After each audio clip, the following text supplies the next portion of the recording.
Hello once again, witchy people. Welcome back to my homestead.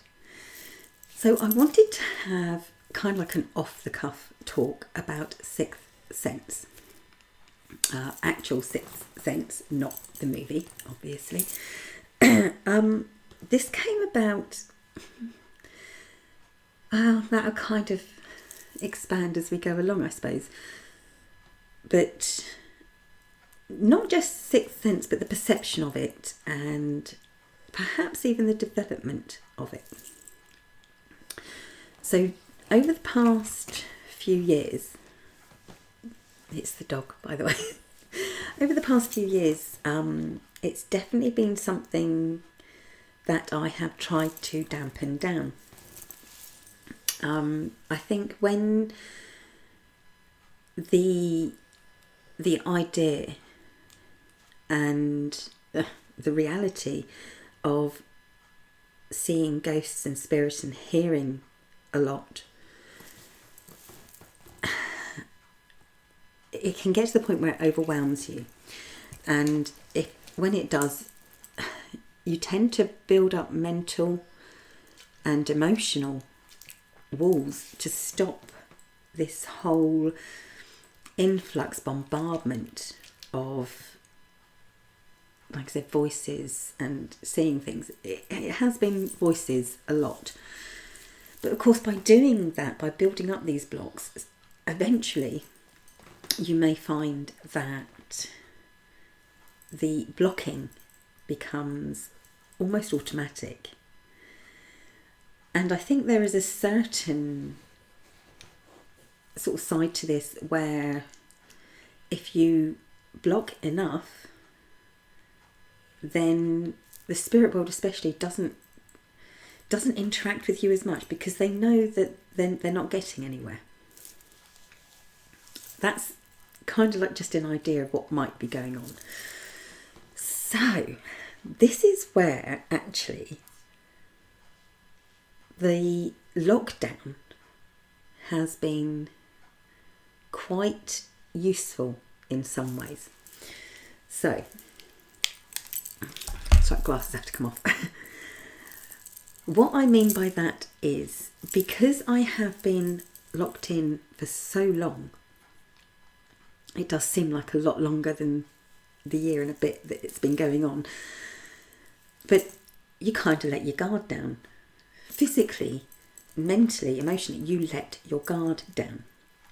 Because I haven't been interacting with people, I don't feel that...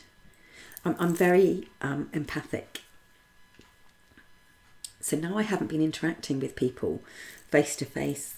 I haven't had to put up that blockade, if you like, against taking on their emotions, because it's almost an automatic thing. Any empath will tell you it's almost an automatic reaction that you do take on and feel what these people are feeling, and that can be very wearing, very, very wearing. So because I haven't had that interaction, and because I haven't been going out, I kind of stopped building up all these defences.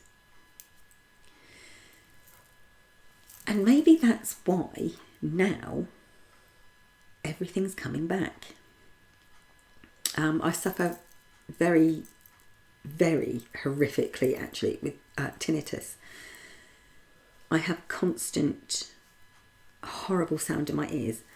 So to help me relax at night, I wear earphones. And I listen to all sorts of things, actually.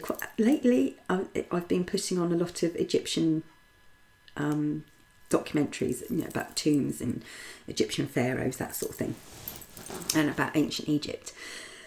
And that helps me relax. And over the past couple of weeks, I have started to notice an undertone.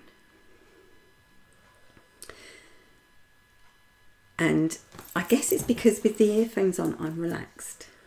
The pressure of having the sound, the tinnitus sound constantly, it makes you very tense. So to have that eased a bit with the earphones and listening to something constant in the earphones helps you relax. But I've had an undercurrent, other voices coming through the headphones. So that clairaudience is definitely there. Now, I don't know the whole ins and outs about electronic phenomenon to do with the spirit world. I don't know how it works. I don't know much about any of that side of it. All I'm saying is that at the moment it seems to be that I'm getting a lot of messages through that way. Now, a lot of people may think that's just auditory hallucinations, but maybe that's what clairaudience is. Hallucinations that are brought on by certain energies around you. So going back must be about a month ago, my husband and I were walking through the forest. It's actually, I recorded it and put some of it up. And whilst we were walking through, I suddenly realised, and it was such an immediate and intense realisation that I could see auras again. And it was so... I noticed my husband's aura, and the funny thing is I noticed it on his shadow. I was looking at the ground and saw his shadow, and I saw the aura around his shadow, and then I looked up and saw the aura around him, and it made me feel really relieved in some ways that part of me I hadn't lost. And there's been so many little things here and there. I'm seeing spirit a lot more of late than I have. Now, it could be that I'm tired. It could be that I'm getting old, and, you could think up 100 excuses for it. But for me, I know what I'm seeing. I know that it's glimpses of spirit. I'm not seeing fully fledged spiritual apparitions. It's not something that has happened to me very often, but it's like glimpses of energy that has, just lingered slightly. So, as you know, here and there, the perception of being clairaudient or clairvoyant, seeing spirits, I like it. Focal energy. It's basically seeing a localized and focal energy. The perception of it for other people who don't see it, and even some of us that do, when we hear about other people seeing or hearing things, is very much sometimes one of incredulity. We don't like to believe it in a lot of ways. We find it very impossible. So there is that perception that when you open up and you say things like, I can see ghosts, or I can hear things that aren't there, or I can smell things that aren't there, you are often... that there's a part of the person that you're talking to who that doesn't want to believe you, and a lot of people will ridicule you. And I think that's part of the reason why we build up these walls, these blockades, so that not just because the feeling can overwhelm us, but because it's easier not to be different. But then I think sometimes as witches, we are all a bit different, really. We should be used to that by now. So that's the whole perception of it. Usually the perception for people who don't see ghosts or don't hear ghosts or smell spiritual energy is that of cynicism. And as I said, even those of us who do have this experience can often feel cynical when other people describe their experiences in it, or with seeing residual energies. And that is because we know a lot of people will say it just, they could be mistaken, there could be a million and one reasons why they think they're seeing ghosts and they're not. And I think yes, always have that little bit of cynicism there, but be open-minded. My dad always used to say, be open-minded, but not so open-minded that your brain falls out. So it's okay to be a little bit cynical. And for all you watching that say, this woman is a bit cuckoo, she does not see ghosts, that's fine for you to think that. I know what I see. For me, as far as I am aware, this is what I see, this is what I hear. And the only explanation for me that makes sense is that it is the spirit world communicating with me, or I am seeing glimpses. Whether that is an intelligent residual energy or just a residual energy, I couldn't tell you. I don't know whether that residual energy is just a leftover fragment, or it is something that still has intelligent emotion and intelligence, to interact. I don't know. Maybe it's a bit of both. So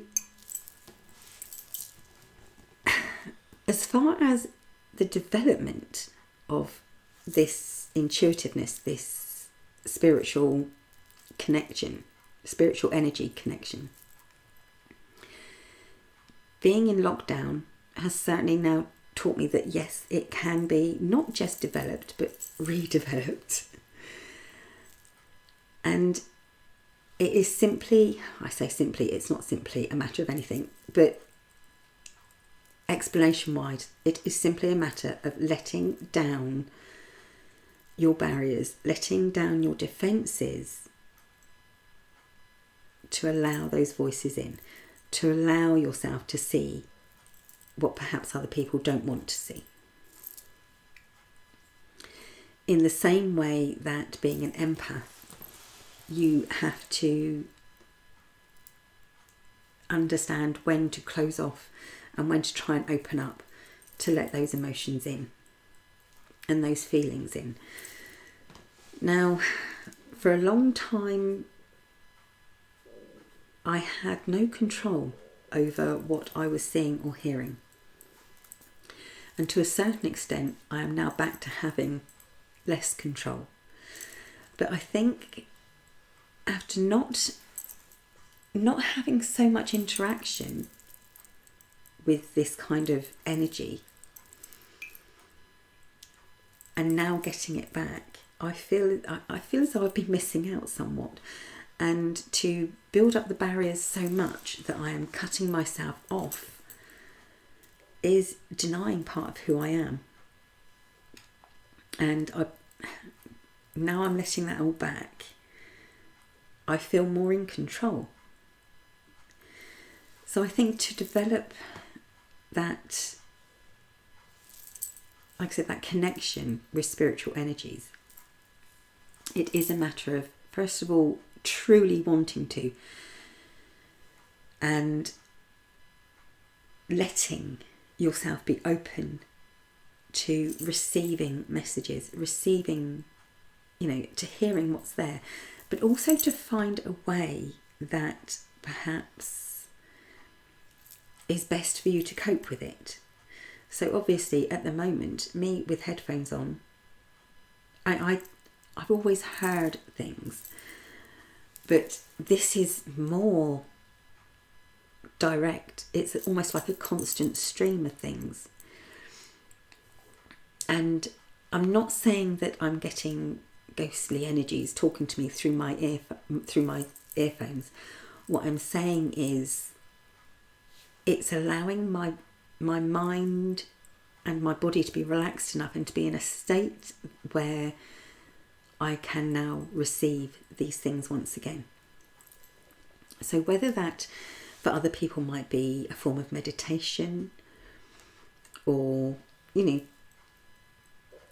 perhaps a ritual that they do, it's getting your body and your mind ready to receive these things, whether it's auditory or visually or any kind of sensory thing.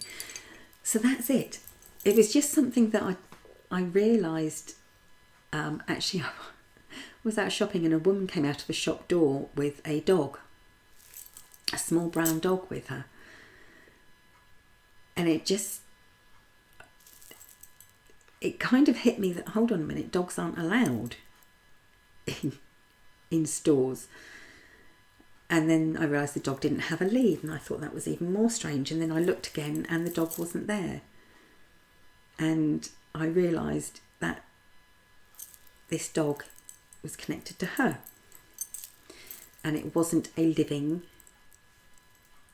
breathing, physical animal any longer. And unfortunately, I had the audacity, unfortunately for this poor woman, she had this strange woman come up to her in the street saying, "Excuse me, did you once have a little brown dog?" And whether she thought that I was perhaps someone who'd met her on a dog walk or something, I have no idea. But she said, yes, I did. And I just said, "Oh, he's still with you."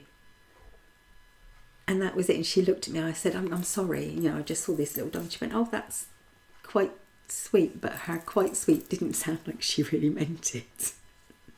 Anyway, so, and it's little things like that, and I think as well, when you get older, for me, it's as I've got older, I understand it's not the same for other people, but that I'm not so insecure about going up to people in the street and saying, "By the way, I've just seen the ghost of your dog, but, you know, it's still with you." Something that I wouldn't have done when I was younger, but I think, you know, if people think I'm some mad old woman now, then that's fine. I don't mind now.